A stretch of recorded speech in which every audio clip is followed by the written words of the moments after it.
पंजाब और खैबर पख्तूनख्वा में इंतखाबात मुलतवी करने के खिलाफ केस की समाअत करने वाला सुप्रीम कोर्ट का 4 रुकनी बेंच एक बार फिर टूट गया है। जस्टिस जमाल मंदोखेल बेंच से अलहदा हो गए हैं। चीफ जस्टिस ने कहा कि अटॉर्नी जनरल साहब जस्टिस जमाल मंदोखेल कुछ कहना चाहते हैं, जिस पर जस्टिस जमाल मंदोखेल का कहना था कि वो और उनके साथी अदलिया की बका चाहते हैं, खुद को बेंच में मिसफिट समझते हैं। कल भी कुछ कहना चाह रहा था, फैसला लिखवाते हुए मुशावरत नहीं की गई, शायद मुझसे मशवरे की जरूरत नहीं थी या इस काबिल नहीं समझा गया। दुआ है जो भी बेंच बने ऐसा फैसला दे जो सबको काबिल कबूल हो। अल्लाह हमारे मुल्क के लिए खैर करे। चीफ जस्टिस का कहना था कि नए बेंच का ऐलान अदालत में किया जाएगा। अहम खबर से आपको आगाह करें, आपको बता दें कि पंजाब और खैबर पख्तूनख्वा में इंतखाबात मुलतवी करने के खिलाफ केस की समाअत करने वाला सुप्रीम कोर्ट का 4 रुकनी बेंच एक मरतबा फिर से टूट गया है। जस्टिस जमाल मंदोखेल बेंच से अलहदा हो गए हैं। चीफ जस्टिस ने कहा कि अटॉर्नी जनरल साहब जस्टिस जमाल मंदोखेल कुछ कहना चाहते हैं, जिस पर जस्टिस जमाल मंदोखेल का कहना था कि वो और उनके साथी अदलिया की बका चाहते हैं। इस हवाले से मजीद बात करेंगे। माहिर कानून यासीन आजाद साहब हमें ज्वाइन कर चुके हैं। यासीन साहब, बहुत शुक्रिया वक्त देने के लिए। गुज़िश्ता रोज भी हम इसी मामले पर गुफ्तगू कर रहे थे और ये बात की जा रही थी कि क्या 4 रुकनी बेंच आगे कंटिन्यू करेगा या फिर 5वें रुकन को शामिल करना लाजमी होगा। फिर फैसला भी कर लिया गया। आज एक और अब ये सिचुएशन पैदा हो चुकी है, जस्टिस जमाल मंदोखेल अब बेंच से अलहदा हो गए। क्या कहेंगे इस तमाम सूरत हाल पर? सर, जस्टिस जमाल मंदोखेल के मतलब मैं ये बात कहता हूँ कि सुबह से मैंने ये कह दिया था कि आज इस बेंच ने फिर टूट जाना है, और वो वाकई टूट गई, क्योंकि उसके बाद जो सूरत बनी अमीनुद्दीन साहब के जाने के बाद ये 3 और 1 वाला मामला हो गया था और दुनिया ने ये कहना शुरू कर दिया था कि 3 जज साहिबान एक तरफ हैं और एक तरफ है। तो इस बेंच ने टूटना ही था। अब देखना है कि ऑनरेबल चीफ जस्टिस साहब जो हैं वो 3 रुकनी बेंच पे ही जाके सुनते हैं या किसी जज का इजाफा करते हैं। अगर किसी बेंच में किसी जज साहिबान का इजाफा होता है और आप 3 या 4 या 5 पे ले जाते हैं, ऐसी सूरत में फिर आपको ये देखना पड़ेगा कि केस की री हियरिंग होगी और नए जजेस आने के बाद आप री हियरिंग के लिए सुप्रीम कोर्ट जाने के लिए तैयार है या नहीं है। तो कोई पता नहीं कि ये कहेंगे यही 3 जज सुनेंगे, आदमी कुछ कह नहीं सकता। क्योंकि जिस तरह आज सुप्रीम कोर्ट का एक सर्कुलर इशू हुआ जिसमें उन्होंने कहा सर्कुलर के जरिए जस्टिस के फैसले को मुस्तरद किया जाता है। ये जो सिचुएशन है ऑनरेबल सुप्रीम कोर्ट की, ये इंतहाई तकलीफदेह है और इदारा तबाही और बर्बादी की तरफ जा रहा है। मुझे समझ में नहीं आता कि ये सुप्रीम कोर्ट के जज साहिबान बैठ के अपने इख्तलाफात बैठ के तय क्यों नहीं करते। हर इदारे ने मामलात को अपनी अना का मसला बनाया है और अना की वजह से पाकिस्तान तबाह बर्बाद हो रहा है। सही, ठीक है, हमारे साथ ही मौजूद रहिएगा। नदीम मलिक साहब ने भी हमें ज्वाइन किया है। नदीम मलिक साहब, आप इस मामले को किस तरह से देख रहे हैं? क्योंकि हम देख रहे हैं कि आज एक मरतबा फिर से कहा गया है कि मैं कुछ कहना चाहता हूं, कुछ लिखवाना चाहता हूं, लेकिन कल भी मुझे नहीं सुना गया। जस्टिस जमाल मंदोखेल ने शिकवा किया है और उन्होंने ये भी कहा कि शायद मुझे ऐसा लगता है कि मेरे मशवरों की जरूरत नहीं है या मुझे इस काबिल नहीं समझा गया। देखिए कि जो 1997 में जो सुप्रीम कोर्ट यासीन आजाद साहब सारी चीजों के विटनेस होंगे, बहुत रोशनी डाल सकते हैं उसके ऊपर।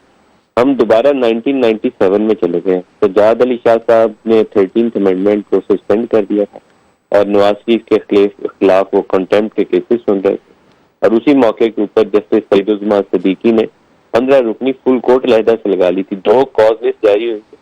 सज्जाद अली शाह साहब ने एक अमेंडमेंट को 13th अमेंडमेंट को सस्पेंड कर दिया था और बाकी जो बेंचेस सारे इकट्ठे होकर जज बैठे थे उन्होंने जस्टिस सज्जाद अली शाह के ऑर्डर को सस्पेंड कर दिया था और जस्टिस अजमल मियां को कहा कि आप एक्टिंग चीफ जस्टिस का चार्ज ले लें।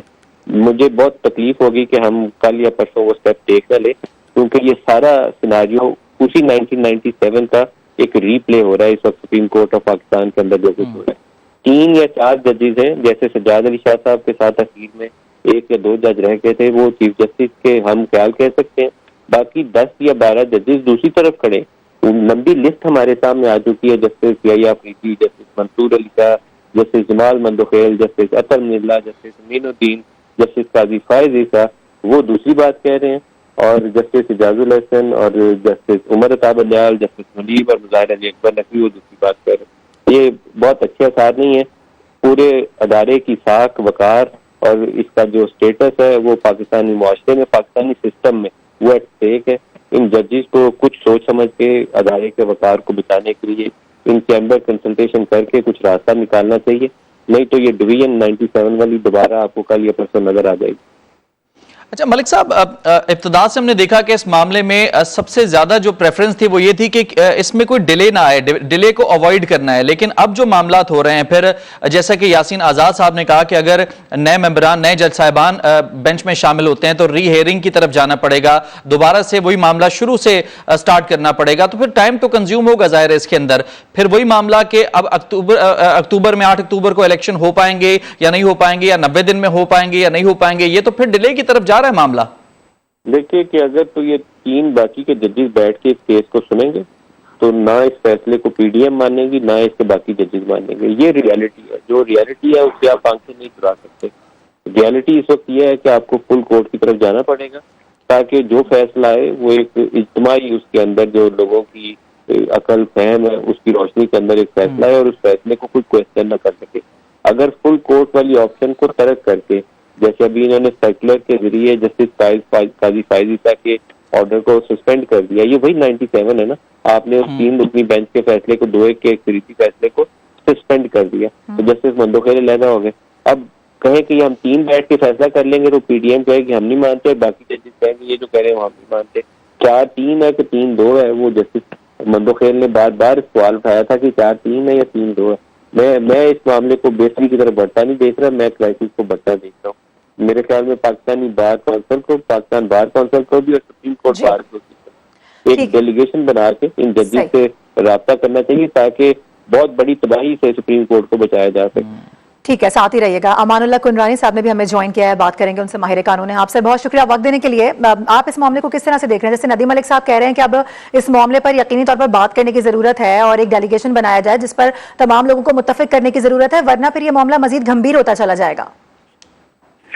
دیکھیے جی، یہ معاملہ تو کافی دنوں سے چل رہا ہے اور پہلا جو شروع ہوا تھا آنریبل چیف جسٹس نے شروع کیا تھا کہ جب پنجاب اسمبلی کے ممبروں کے بارے میں لکھا آرٹیکل 1963 کے حوالے سے کہ جو کہ ووٹ شمار نہیں ہوں گے، اسی سے یہ پیدا ہوا۔ پھر پنجاب اسمبلی کی ایشو سے پیدا ہوا، پھر اسمبلی کی بحالی اور توڑنے کے مسئلے پر پیدا ہوا۔ تو یہ مسائل خود ہی پیدا کیے جا رہے ہیں جانبدارانہ طریقے کے سیاسی ایجنڈے کے تحت، معذرت کے ساتھ۔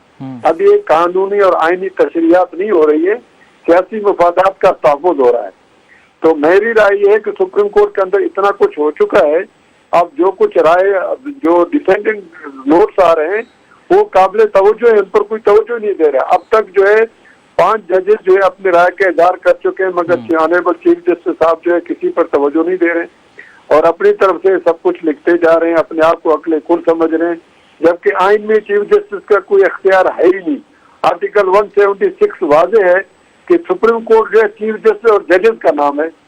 اگر قواعد کے اندر چیف جسٹس کو بینچ بنانے کا اختیار ہے مگر سو موٹو کا اختیار 1980 کے رولز میں بھی نہیں ہے، تو چیف جسٹس کہاں سے اپنے اختیار استعمال کر کے ججوں کے رائے کو بھی ایک طرف کریں؟ اب آج جو ہے رجسٹرار کے ذریعے سے ایک سرکولر کرا دیا، اب ججوں پہ فیصلے کا اختیار رجسٹرار کو تو نہیں ہے اور رجسٹرار سرکولر کر کے جو ججمنٹ کو کالعدم قرار دے رہا ہے۔ یہ تو انتہائی قسم کی حد درمی اور آئین شکنی ہے۔ میں سمجھتا ہوں یہ مس کنڈکٹ کا کیس ہے اور سپریم کورٹ کے جج صاحبان، سینئر جج صاحب یا جو ہے گورنمنٹ اپنے اپنے اختیار کے اندر وہ تمام کام کریں جس چیف جسٹس کو اس آئین توڑنے سے بچایا جائے، اس ادارے کو بچایا جائے۔ اس وقت ادارے کے کریڈیبلٹی کا سوال ہے، اب لوگ کس پر بھروسہ کریں جب چیف جسٹس اپنے ساتھیوں کی بات نہیں سنتا ہے، آئین اور قانون کی بات نہیں سنتا ہے، اپنے اختیار کا کوئی حوالہ نہیں دیتا ہے کہ نہ آپ کو سو موٹو کا اختیار قواعد نے رولز نہیں دیا 1980 کے، نہ سپریم کورٹ نے آپ کی پہچان دی ہے چیف جسٹس کی اکیلے میں، تو آخر یہ کون ہے اس طرح کے پاکستان کے ادارے کے ساتھ کھلواڑ کر رہا ہے؟